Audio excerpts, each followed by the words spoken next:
Hey, what's going on? It's Bill Burr, and it's the Monday Morning Podcast for Monday, May 18th, 2015. How's it going? How are ya? I'm fucking wiped out. I'm wiped out, not because I did all these shows here, not because I put in maximum effort to make sure everybody got their money's worth, patting myself on the back, not because of that. You know why? Because I'm an asshole, and I went out every night until like 3, 4, 5 o'clock in the fucking morning, like I'm still in my 20s. Every fucking night. I always say right before the second show, I'd be like, hey, Verzi, it's going to be an early one, It's going to be an early one. Oh, fuck, who's texting me now? Come on, man. Leave me alone. Can you just leave me alone? Every fucking second show, I'd just be like, hey, I'm fucking, I'm going to call an early one. And Verz would be like, all right, dude, do whatever you want to do. Do whatever you want to do, right? And then I'd be so amped up after the show, I'd be like, all right, let me just have one little heater here backstage, right? Somebody gave us a bottle of fucking Woodford Reserve, whatever the hell it was. I do a shot, and then that was it. Took a sip of the devil, right? And then I got the demon in my veins, and the devil starts talking. Hey, why don't you go smoke a cigar? Why don't you go fucking over here? Why don't you go over there? Every fucking night. Every night. I've been here for 10 days. I've gone out every single night. I'm on a fucking bender. Right? What am I doing? Last night was the first night. I just did my shows, and I fucking went home. And Joe Bartnick, Rose Bowl tailgate legend Joe Bartnick, came up from New York to hang and watch the show. Actually jumped on and did some time on the second show. And I got Bartnick and Paul Verzi staring at me, right? Of course I want to go. Of course I want to go out, right? But do I? No. Last night was the first night I said I can't. Why? Because I learned my lessons. My lesson after fucking 9 days in a row of being an absolute shithead. No, the only reason why I didn't go out again last night was because old Freckles was getting the sniffles. I caught a cold. What an asshole. What kind of a fucking asshole goes out till 4 or 5 o'clock in the morning when he's turning 47 the next goddamn month? Why would I do that? Why would I do that? I'll tell you why, because I'm a moron. And you know something? A lot of you guys listening right now, you might be laughing. You might be going, yeah, what are you, a fucking idiot? No, you know what you are? You're a parent and you got kids. So you don't have any choice. I don't have to fucking wake up to anybody. You know that shit when you're laying in bed and your fucking kid walks in. You start dreaming of an obscene phone call and you realize it's some toddler going, yeah, are you up yet? That shit, right? I don't have to deal with that. I don't have to fucking deal with that. So something's got to give. You can't have all that freedom. Something's got to balance it out. So here we are. I got a cold, and my fucking liver felt like I took a fucking liver shot or something.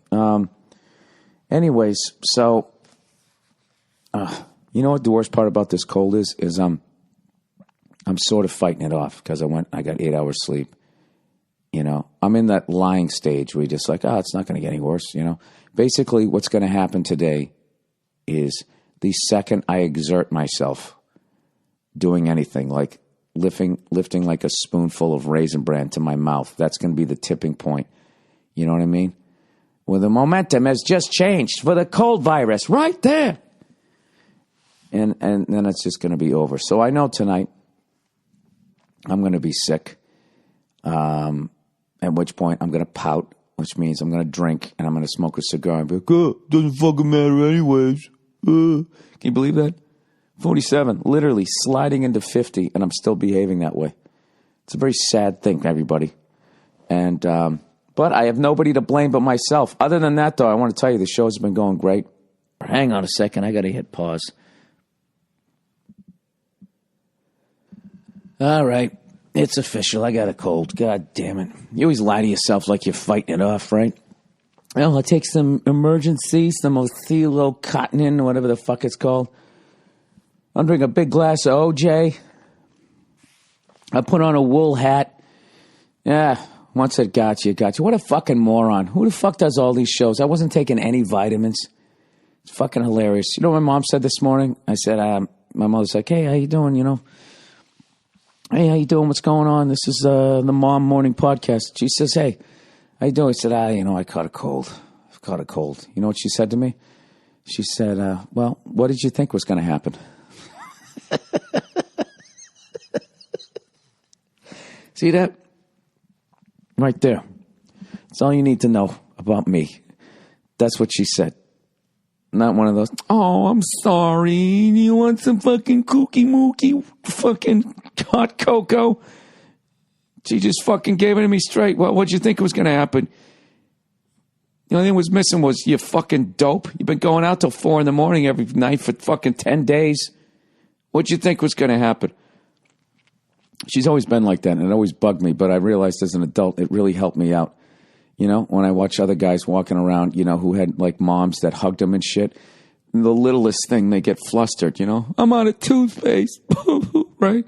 They try to marry some woman that's going to be their next mom. You know, you got to have one of those moms that's got a little bit of ice in her veins every once in a while, right? Like I remember when I was a kid, I had this piece of shit truck, right? It was nice, but I kept it forever because I was smart. And I knew that I didn't want to work for somebody else. And one of the quickest ways to working for somebody else for the rest of your life is to buy a new car when you're in your 20s. You know, when you can, quote, afford the payment. I got news for you. You can't afford the payment if you have a dream. All right? And I had a dream to tell shit jokes for 10 nights in a row. So anyway, so my truck wasn't starting. All right? And I fucking called her up from this little packy store, right? I called her up. I was like, Mom. I think I was like 19 or 20. I was like, Mom, my truck won't start. I turned the keys, it started, and I got to go here, and my truck won't start, but blah, blah, blah, blah. I did the whole fucking hissy fit for a minute. And then she just goes, there was a pause, and she just goes, well, what would you have me do? I just remember being like, oh, shit.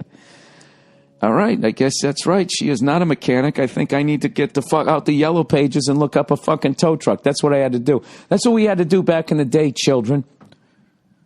It wasn't all at our fingertips, you fucking babies, with your smartphones. We had to take out the yellow pages, knowing full well that most likely the page you want had been torn out by some dope. That was the thing. I need the number. I can't remember it. And they would tear it out for whatever fucking reason. Then you had to go inside and buy a pack of gum that you didn't even want, or a candy bar so you could have change for the phone. And then you fucking called up, you know? Isn't that hilarious? I'm acting like I worked on a farm.